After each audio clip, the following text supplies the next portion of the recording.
Dans l'évangile attribué à Marie-Madeleine, il y a un enseignement de Jésus soigneusement caché par l'Église. Il a partagé avec son entourage un avertissement fondamental concernant une menace dont peu de gens se rendent compte. Les forces qu'il appelle archontes n'attaquent pas de front, car elles sont trop rusées pour cela. Ils savent que si vous ressentez une attaque directe, vous vous défendrez immédiatement. Par conséquent, ils adoptent une stratégie beaucoup plus subtile et dangereuse, ils s'infiltrent par l'intermédiaire des personnes que vous aimez et en qui vous avez le plus confiance. Ces entités n'agissent pas de manière évidente. Ils profitent de vos amis, de votre famille et de vos proches, les utilisant comme canaux pour drainer votre énergie, manipuler vos émotions et vous maintenir piégés dans des schémas négatifs sans même que vous vous en rendiez compte. Le texte rapporte que Marie demande à Jésus comment se protéger de ces forces invisibles. La réponse qu'il a donnée était quelque chose que l'Église ne permettrait jamais que soit préservé dans les Écritures officielles. Les archontes ne restent pas cachés pour toujours. Ils deviennent visibles à travers les personnes qui vous entourent, mais vous devez savoir exactement quoi rechercher. Quand quelqu'un apprend à identifier ces signes, quelque chose d'extraordinaire se produit. Le chaos disparaît. Les tensions se dissolvent. La sensation d'épuisement disparaît instantanément. Il ne s'agit pas d'un processus graduel, mais d'un changement immédiat dès l'application de la technique de blocage. Tout ce qui déstabilisait autrefois vos relations s'effondre tout simplement. Désormais, vous comprendrez comment les archontes infiltrent les personnes que vous aimez et comment arrêter ce cycle définitivement, sans avoir à retirer personne de votre vie. Leur stratégie est simple et efficace. S'ils attaquaient directement, vous le remarqueriez et augmenteriez vos défenses. Ils prieraient, ils se protégeraient, ils se battraient. Ils ont donc appris à ne pas affronter de front les élus. Au lieu de cela, ils utilisent ceux qui les entourent comme chevaux de Troie. Ils établissent des liens énergétiques avec leurs proches amis, famille, partenaires et les utilisent comme pont pour les atteindre. La personne utilisée ne s'en doute même pas. Elle n'est pas méchante, elle n'a aucune intention de vous faire du mal. Cela ne nécessite pas de consentement conscient. Il faut juste qu'il y ait une ouverture. Vous avez peut-être déjà vécu cela, des disputes qui sortent de nulle part, un sentiment d'épuisement après avoir rencontré certaines personnes, des amis qui éveillent toujours en vous la peur ou le doute. Parce qu'il aime ces gens, il ne soupçonne jamais que le vrai problème ne vient pas d'eux, mais de l'entité qui les utilise comme passerelle. Jésus a observé cela parmi ses propres disciples. Lorsque Pierre essaya de le dissuader d'aller à Jérusalem, il dit « Éloigne-toi de moi, Satan ». Il ne traitait pas Pierre de méchant, mais reconnaissait la présence d'un archonte qui s'était lié à lui. Pedro ne savait même pas que cela se produisait. Aujourd'hui, vous apprendrez à faire de même. Jésus a appris à son entourage à identifier quand ces forces agissent à travers quelqu'un. Soyez conscient des changements soudains d'énergie sans raison apparente. Vous parlez normalement à quelqu'un et soudain, sans aucun élément déclencheur, l'ambiance change. La personne devient hostile, négative, instable. C'est comme si quelque chose ou quelqu'un était entré dans la pièce. Et vous le ressentez dans votre corps, épuisement soudain, pression dans la poitrine, lourdeur au niveau du plexus solaire. Votre champ énergétique réagit à la présence de l'archonte qui vient de s'activer. Beaucoup ignorent ces signes, les attribuant à la « mauvaise journée » de l'autre personne. Mais votre corps vous dit la vérité, une entité vient d'utiliser cette personne comme un ticket pour drainer votre énergie. Notez également les schémas répétitifs de discours intérieurs négatifs. Certaines personnes évoquent toujours les mêmes problématiques qui génèrent de la peur, du doute ou des limites. Vous voulez démarrer un projet et ils parlent de risques et d'échecs. Vous recherchez la croissance et ils vous donnent des raisons d'abandonner. Ce modèle est constant. C'est la programmation des archontes utilisant cette personne comme point de transmission. Faites également attention au timing de ces interférences. Ils surviennent généralement juste après une percée spirituelle ou juste avant que vous franchissiez une étape importante. Des disputes surgissent lorsque vous êtes au meilleur de votre forme ou sur le point d'évoluer. Ce n'est pas une coïncidence, c'est une stratégie. Lorsque vous évoquez des vérités spirituelles et que la réaction est disproportionnée aux colères, sarcasme, indifférence soudaine ou regard vide, c'est l'archonte qui réagit, sentant que son accès est menacé. Si vous avez déjà vécu des situations comme celle-ci, sachez que ces forces utilisent cette personne pour vous atteindre. Aujourd'hui, vous allez couper cet accès une fois pour toutes. Reconnaître les signes est une première étape, mais ce n'est pas suffisant. Il faut agir. Beaucoup font l'erreur de croire que la solution consiste à éloigner les gens, à vivre dans l'isolement. Mais c'est exactement ce que veulent les archontes. S'ils ne peuvent pas vous drainer vers les autres, ils essaieront de vous isoler afin que vous n'ayez aucun soutien. Jésus n'a pas enseigné l'isolement, mais le discernement et la protection. La technique qu'il a transmise comporte 3 étapes et, lorsqu'elles sont appliquées ensemble avant de dormir, les attaques contre les personnes cessent immédiatement. La personne continue sa vie, mais l'entité en perd l'accès. Avant de vous endormir, vous effectuerez 3 actions en séquence, en toute conscience, sans automatisme. Tout d'abord, asseyez-vous en silence et identifiez les 3 à 5 personnes les plus proches, la famille, les amis, ceux avec qui vous passez régulièrement du temps. Visualisez clairement chacun de leurs visages. Déclarez ensuite à voix haute ou dans votre esprit, si les archontes vous utilisent comme portail pour m'atteindre, je le vois maintenant. Je vous sépare, la personne que j'aime, de l'entité qui vous est liée. Ce n'est pas une accusation, mais une affirmation sur le plan spirituel que vous êtes conscient de ce qui se passe. Au moment où vous séparez consciemment la personne de l'entité, l'arme principale des archontes, leur ignorance, est neutralisée. La plupart des attaques perdent la moitié de leur puissance une fois que vous réalisez ce qui se passe. Vous ressentirez un subtil soulagement, comme si un fil invisible se détachait. Prononcez ensuite l'ordre de séparation pour chaque personne, je sépare nom de la personne de tout lien avec les archontes. La personne que j'aime demeure. L'entité n'a plus accès à moi par son intermédiaire. Ce n'est pas une demande, mais un ordre venant d'une conscience supérieure. Vous ne rejetez pas l'être humain, vous coupez simplement l'accès de l'entité. La connexion entre vous et la personne demeure, mais le canal utilisé par les archontes pour vous joindre est fermé. Il suffit de le dire une fois, en toute compréhension, pour que la séparation soit permanente. L'archonte s'égare.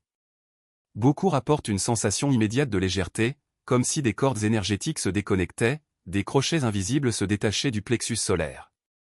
C'est une perturbation qui se produit en temps réel. Après avoir fait cela avec chaque personne, terminez en scellant tout leur champ énergétique avec une déclaration finale, mon champ est scellé.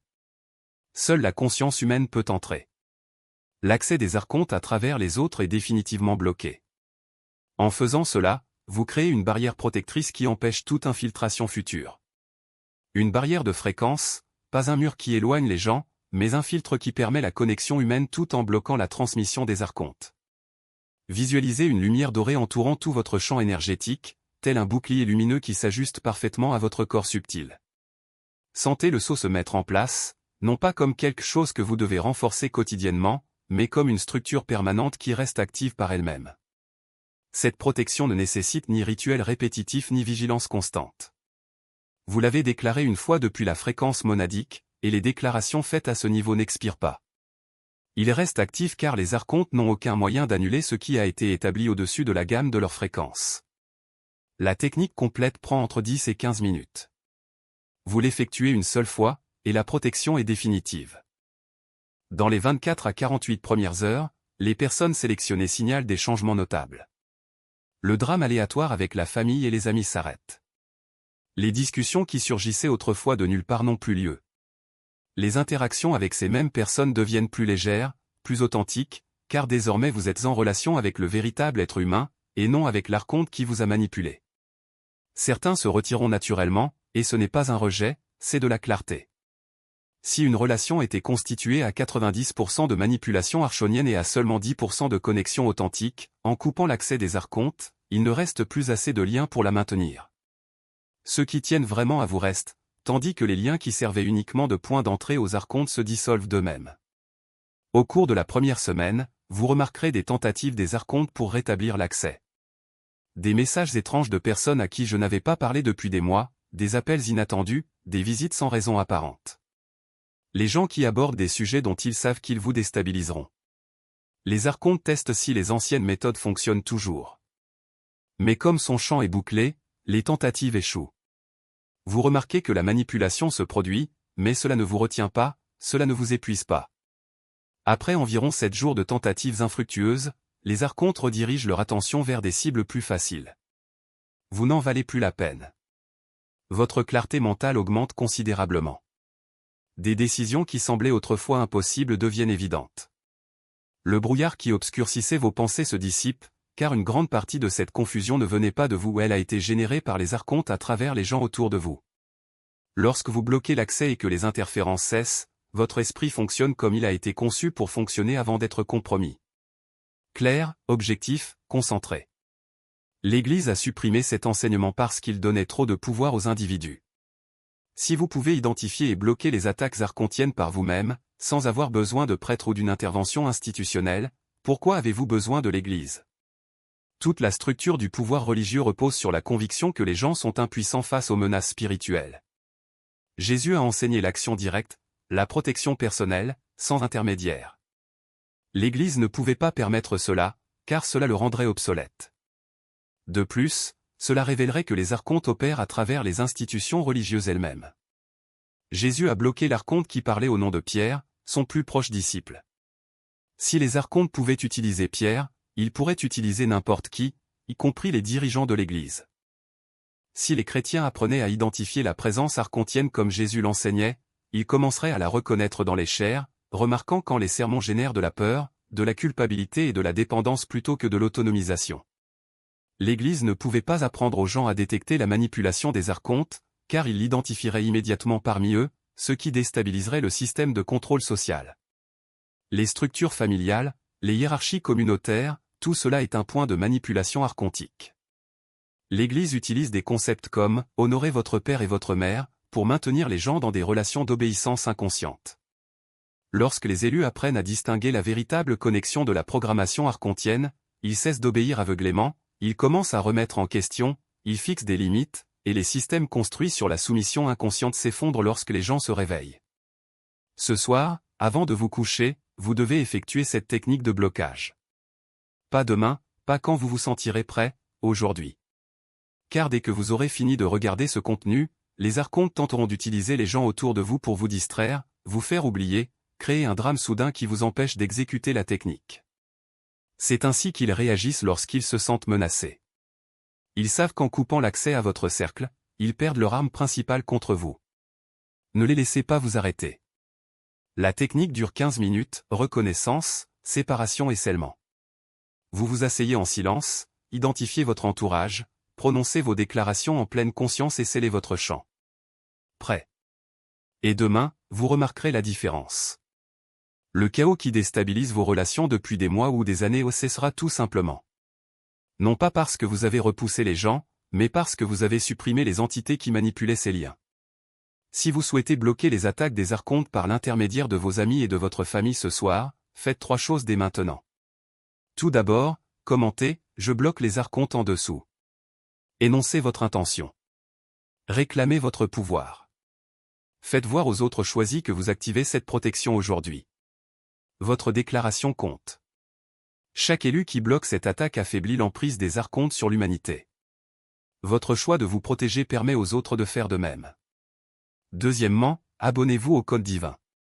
Des techniques de protection avancées nous attendent, comment aider vos amis et votre famille à supprimer leurs propres liens avec les archontes, comment identifier qui dans votre vie sont de véritables alliés et qui sont des points d'ancrage archontes, comment entretenir des relations tout en opérant sur la fréquence monadique. Ce n'est que le début, pas la fin. Troisièmement, profitez de ce contenu pour que d'autres élus découvrent qu'ils peuvent se protéger des attaques venant de leur propre cercle. Cet enseignement sera supprimé. L'algorithme sera manipulé. Chaque like, chaque partage, chaque commentaire est d'un autre élu à le retrouver avant qu'il ne disparaisse. Faites les 3 choses maintenant. Votre déclaration génère un élan. Votre abonnement crée une communauté. Votre like génère de la visibilité. Puis ce soir, asseyez-vous tranquillement, identifiez votre cercle, prononcez les déclarations de séparation à chaque personne, scellez votre chant et regardez le chaos dans vos relations se dissoudre tout simplement.